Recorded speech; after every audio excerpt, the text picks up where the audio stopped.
was 20 years old in Taiwan, I met a psychic. I didn't know he was a psychic. He was a friend of my grandfather's, this old Chinese guy, and we were all sitting down to have lunch, and I think I said something like, "Hi, how are you?" And he was like, "I can tell you your future." And before I had a chance to respond, this guy grabbed my hand very tightly and opened it up and started reading my palm. And I was furious, because first of all, I was raised in the church, and I did not appreciate this total stranger forcing me to participate in his divinations. And second of all, this guy did not look like he was going to tell me good news. And in fact, he didn't. What he said was, when you are 31 years old, you are going to have a very difficult year. Yeah, 31 is going to be a very hard year for you. And of course, that just made me even more upset. Even as he was speaking the words, I was already like trying to block it out and forget it, because it felt like a curse. And it's not like I believed this guy had power over me, but I, like most people, I think, spend most of my time trying to avoid suffering. And so when somebody predicts that you're going to suffer, it's disturbing. But anyway, time went on, and I ended up forgetting all about this guy and everything he said. Until this year, my 31st year, when my husband was diagnosed with cancer. I ended up going back and calculating it 19 days after I turned 31. Christian got really sick. He had a really bad sore throat. He was really, really tired no matter how much he slept. He was sweating through his sheets. He was losing weight. And then we found this lump in the side of his neck that wasn't going away.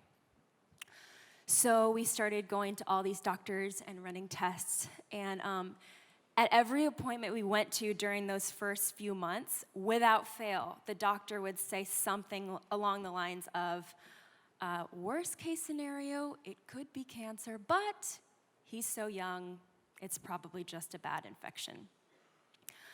I don't think I've ever prayed for a loved one of mine to have a bad infection. But from January to April of this year, I was praying all the time that whatever was going on with Christian's body was just a nasty virus or a horrible fungal infection or hepatitis. Because I thought, I can take any other diagnosis besides cancer. I mean, talk about curses. Cancer is like the F word of the doctor's office. Like, you just don't want to hear it. And the day he got diagnosed was one of the saddest days of my life, because the thing that I had dreaded the most had come true. That's not when I remembered about the psychic, actually.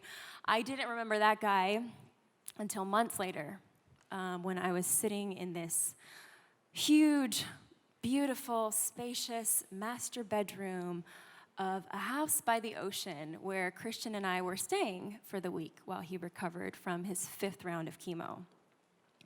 The house belonged to our friends, Howard and Roberta, and they had opened it up for us to stay with our friends and family who were visiting Christian from out of town. So every morning we would wake up to like the smell of jasmine and the scent of the ocean and this exquisitely furnished house filled with art and multiple balconies and fireplaces. And then at night, I would lie in bed beside Christian and listening to him groan in pain and being scared to touch him for fear of making his pain worse, and just like feeling the heaviness of knowing that there was nothing I could do to help him. And then we'd wake up again the next day, and our friends would be there, and we would have dinner on the roof deck overlooking the ocean at sunset.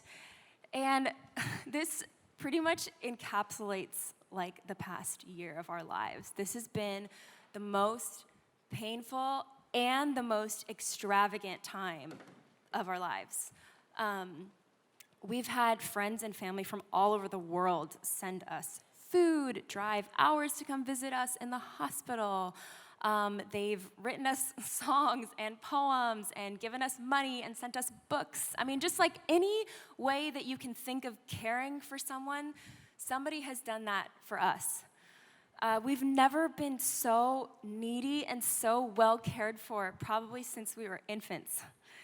And in the process, it's completely just cracked open our hearts to the love and the faithfulness of God like never before. His presence has been so tangible and so sweet throughout this whole process. So anyway, I'm sitting in this gorgeous house thinking about how awful and wonderful these past 6 months have been, and suddenly this whole experience with the psychic comes flooding back to my mind, and I was like, wait a minute, I'm 31. That effing psychic was right. Sorry. And immediately after I realized that, I made an even more important realization, which is that I am not afraid of curses anymore. Because that psychic was right. I have had a very difficult year. Thank you. But what he didn't say, and what I assume he couldn't see in my palm, is that Jesus was with me, and it changed everything. I grew up hearing that Jesus reversed the curse placed on humanity after the fall, right? Like Galatians 5. Christ redeemed us from the curse of the law by becoming a curse, for it is written, cursed is everyone who hangs on a tree. And I feel like I'm finally starting to understand what that means for the first time.